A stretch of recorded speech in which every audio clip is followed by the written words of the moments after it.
Vamos ser sinceros aqui. Você já sentiu que não importa o que você faça, mas parece que o mundo está tentando te vender uma versão melhorada de você mesmo e a cada 5 minutos?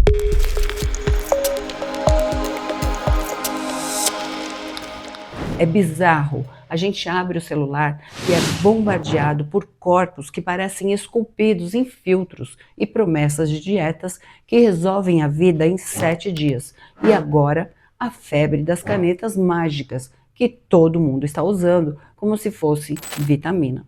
Mas aqui está o que ninguém tem coragem de te dizer. Essa busca frenética pela magreza a qualquer custo não está apenas cansando a sua mente, ela está literalmente hackeando o seu corpo de um jeito que pode ser irreversível.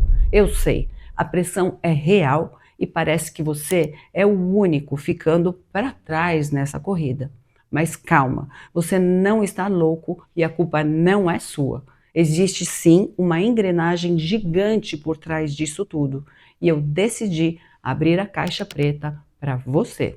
E eu vou mostrar o que essas dietas modernas elas podem fazer com o seu metabolismo e porque você pode sim falhar. E o que acontece nos bastidores onde as canetas emagrecedoras elas viraram um acessório de luxo. Fica aqui comigo porque o que eu vou te revelar pode mudar a forma como você olha para o seu espelho e principalmente para o que te vendem como saúde.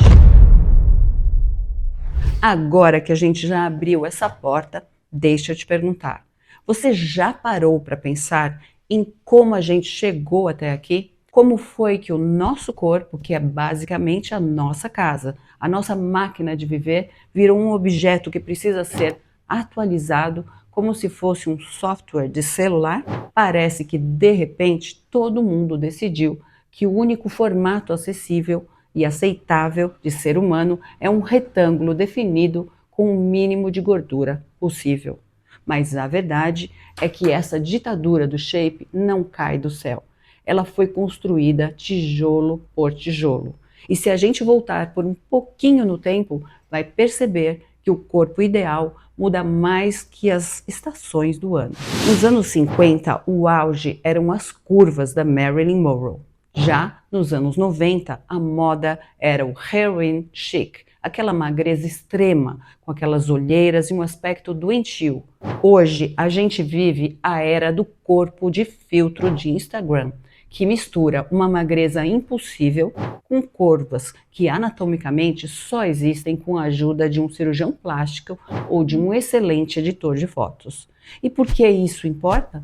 Porque a ciência explica que o nosso cérebro não foi feito para lidar com esse volume de comparação. Sim, comparação. Existe um conceito chamado de teoria de comparação social, de um psicólogo chamado Leon Festinger. Ele diz que a gente tem uma tendência natural de se avaliar comparando-se com as outras pessoas. O problema é que no passado você já se comparava sim, mas com seu vizinho, com seu primo. Mas hoje você acorda, pega o celular e antes mesmo de escovar os dentes e se compara com uma influenciadora que vive de imagem e que tem iluminação profissional e passou 3 horas editando aquela foto. É uma luta desleal. É como se você estivesse tentando correr uma maratona descalço e contra alguém que está em um carro. Um estudo publicado na revista Body Image é amplamente discutido em portais de ciência como o Science Daily. Ele mostra que apenas alguns minutos rolando o feed do Instagram são suficientes para aumentar drasticamente a insatisfação corporal, especialmente nos jovens. E não é só ficar triste, é uma alteração na percepção da realidade. A gente começou a sofrer do que os especialistas chamam de dismorfia do Snapchat ou dismorfia do Instagram. Quando você olha no espelho e não enxerga mais quem você é, mas sim o que está errado em comparação ao seu filtro. E a ciência já comprovou que essa pressão constante, ela altera a química do seu cérebro. Cortisol, que é o hormônio do estresse, ele sobe. A dopamina, que deveria vir sim de conquistas reais, Ela fica viciada naquele like que a gente recebe quando posta uma foto onde parece muito mais magro. E aqui entra a parte que as grandes indústrias amam, a insatisfação que gera lucros. Um estudo na Florida State University demonstrou que o policiamento constante do corpo, ele consome o que chamamos de recursos cognitivos, ou seja, você gasta tanta energia mental se preocupando se a sua barriga está marcada na calça, que sobra menos energia para estudar, para trabalhar ou simplesmente ser feliz. Você se torna um consumidor perfeito, porque está sempre buscando o próximo produto, a próxima dieta, a próxima técnica milagrosa para preencher um buraco que, na verdade, foi cavado pelo marketing. Pense no seu corpo como um jardim, e cada jardim tem o seu tipo de solo, o seu clima, suas flores nativas. A ditadura do shape, ela quer que todo mundo plante o mesmo tipo de grama impecável e artificial, ignorando que a biodiversidade é o que mantém o ecossistema vivo. A ciência da genética, ou comportamental, mostra que entre 40% a 70% da nossa variação de peso e formato corporal é determinada pelos nossos genes. Tentar forçar todo mundo a ter o mesmo shape é tão lógico quanto tentar forçar um Golden Retriever a virar um galgo, e só na base da dieta. Não faz sentido biológico, mas faz todo sentido comercial. A gente parou de conviver com corpos reais, aqueles que dobram quando se sentam, ou que têm marcas, que têm texturas, e aí passamos a conviver com pixels perfeitos. O resultado? Uma sociedade que sabe o valor calórico de cada folha de alface, mas que não faz ideia como ouvir os próprios sinais de fome e saciedade. A gente se desconectou da nossa própria biologia para tentar caber numa moldura de ouro que, no fim das contas, está vazia. E é por isso que entender esse contexto é o primeiro passo para a liberdade. Se a gente acabou de entender que a pressão para ter um corpo perfeito é uma construção social e que mexe com a nossa cabeça, agora a gente precisa falar sobre a ferramenta que prometeu resolver tudo isso com um clique, ou melhor, com uma picada. Estamos vivendo a era das canetas. Se você frequenta as redes sociais ou até mesmo as rodas de conversa em um jantar, com certeza já ouviu nomes como Ozempic, Wegovy ou Saxenda. O que antes era um segredo de bastidor entre as celebridades de Hollywood virou o assunto número 1 nas farmácias também do Brasil. Mas antes de qualquer coisa, a gente precisa entender o que é essa tecnologia, porque acredite, ela é fascinante, mas não é mágica.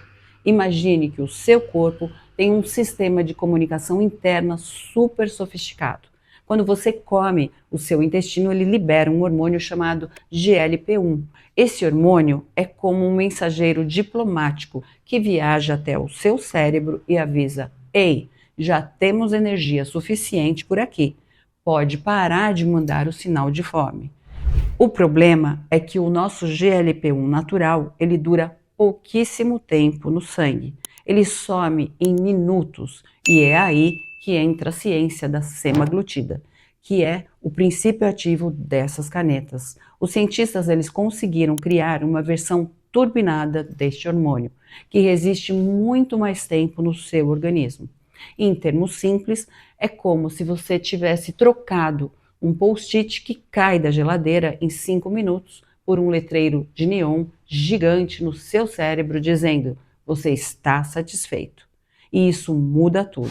Estudos clínicos robustos, como o famoso Step 1, publicado no New England Journal of Medicine, mostraram que pacientes usando essas substâncias eles chegaram a perder, em média, 15% do peso corporal em pouco mais de um ano. E para quem lida com a obesidade crônica, que é uma doença complexa e multifatorial, isso foi como descobrir a cura para um problema que antes parecia sem saída. Mas aqui é onde a conversa fica séria. e a gente precisa separar o tratamento médico do uso recreativo. O Ozempic, especificamente, ele foi aprovado pela Anvisa aqui no Brasil para o tratamento do diabetes tipo 2. O uso para o emagrecimento muitas vezes ainda é feito de forma off-label, ou seja, fora do que diz a bula principal. Embora versões como o Mounjaro e o Wegovy, eles já tenham chegado aqui no Brasil com uma indicação específica para a obesidade. E o perigo começa quando a caneta vira um atalho estético para quem quer perder 3 ou 4 quilos apenas para uma festa. Quando você usa um medicamento deste calibre sem ter a indicação clínica, você está jogando um jogo arriscadíssimo com o seu metabolismo. Sabe aquele termo, rosto de Ozempic, que viralizou? Ele acontece porque a perda de peso ela é tão acelerada que o corpo não consegue preservar a massa muscular e o colágeno da mesma forma. A ciência chama isso de perda de massa magra.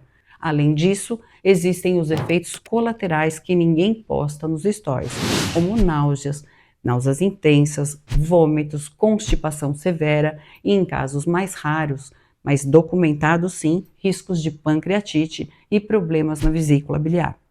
Um outro ponto que a gente raramente discute é o chamado ruído alimentar. E um estudo recente discutido em plataformas como Science Daily mostrou que esses remédios, eles reduzem os pensamentos obsessivos por comida. É isso aí. E isso parece um sonho, né? Mas a questão é, o que acontece quando você para de tomar essas medicações? Se você não trabalhou a sua relação com a comida e não reeducou o seu paladar enquanto o medicamento ele se silenciava a sua fome, o ruído volta e vai voltar mesmo, e volta mais alto ainda. É o famoso efeito sanfona, e só que agora com uma conta de farmácia muito mais cara. A educação aqui é a chave. Essas canetas são um avanço médico extraordinário. Sim, são, sem dúvida alguma. Elas salvam vidas e ajudam no controle de doenças metabólicas graves, mas elas não são um estilo de vida. Usar uma medicação que altera a sinalização do seu cérebro para caber em uma calça 36 não é biohacking, é negligência com a própria biologia. A gente precisa parar de tratar remédio como se fosse cosmético. E a saúde de verdade não vem em uma caixa descartável com agulha. Ela vem da compreensão de que o nosso corpo não é um erro a ser corrigido, mas é um organismo que precisa de suporte, de respeito e, acima de tudo, acompanhamento profissional de verdade.